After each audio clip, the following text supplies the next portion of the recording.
Really good Baylor team. Nikki has had her team ready to play.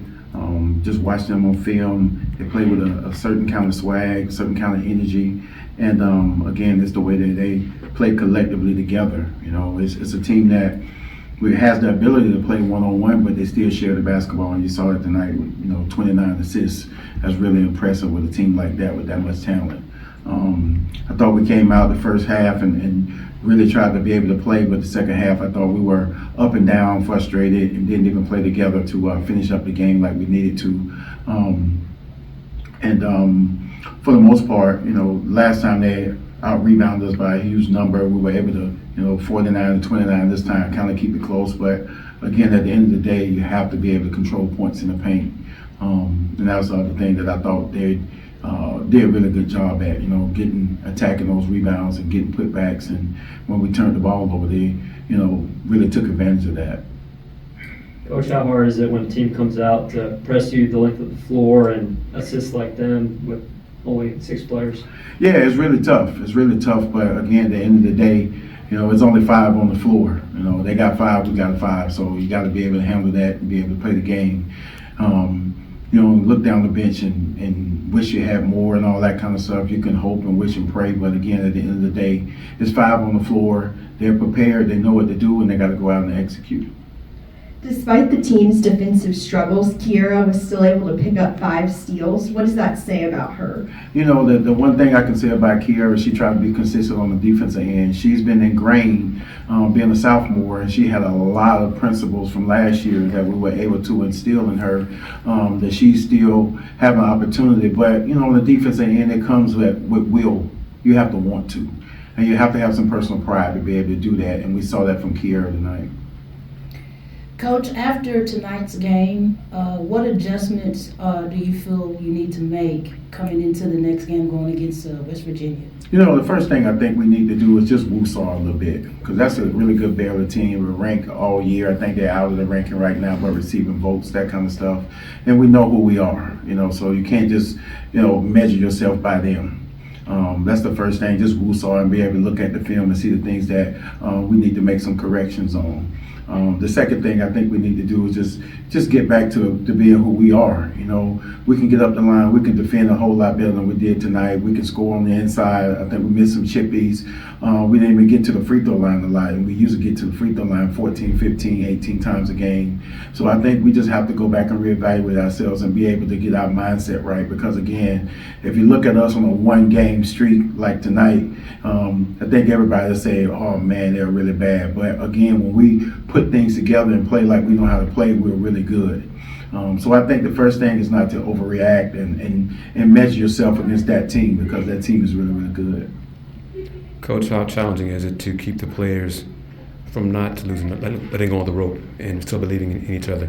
Yeah, that's the tough part. That's the mental part. So we've cut down a lot of things. In practice, we're just doing some of our scout stuff and getting a lot of shots, a lot of individual workouts instead of going through a whole lot of full practices. We're doing a lot of aerobic weightlifting, things like that, and not lifting heavy, just trying to stay in condition. We're also doing a lot of nutrition and a lot of massages and rub outs and things like that, just trying to keep them as fresh as we possibly can. And again, we're just trying to make sure we can be able to get Leilani back. She'll be able to help with some of the depth, and now you can rest with Aaliyah Love and be able to rotate a few more people from there. She's had her surgery. She'll take this week, and then we have our bye week next week.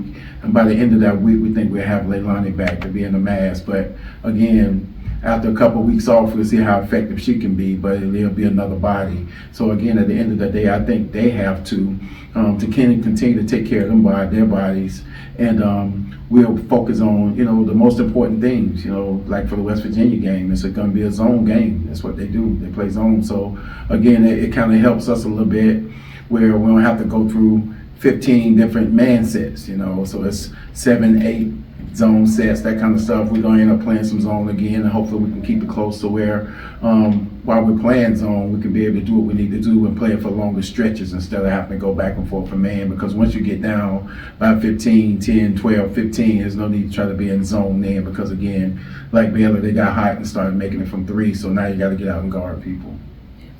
Coach, just 2 of 18 from 3 tonight. Yeah. Were you getting the looks you wanted, or did you feel like most of the shots were kind of forced? Yeah, I thought we could have got better rhythm looks if we would have moved the basketball. I thought we got into a little selfish play. That's why we only had 5 assists. So people trying to create shots off their own instead of moving, letting the ball move, and then we get player moving, and it lead to better shot selection. So, we talked about at halftime, we're taking contested threes, and we don't ever want to take contested threes. We want to be able to move it and get wide open shots. And again, we were shooting over closeout people. You got people closing out and running at you. That's the time to shot fake and put the ball on the floor. But again, we were rushing. We were thinking, I don't know when the ball's going to come back to me before I take a shot and those kind of things. And so that's the number one thing we talked about in the locker room after the game. I thought at some point during the game, somebody got selfish and didn't be able to trust in their teammates, didn't able to follow the culture of what we've played all year and been able to do. And that part of the game really started to hurt us. We can do one more.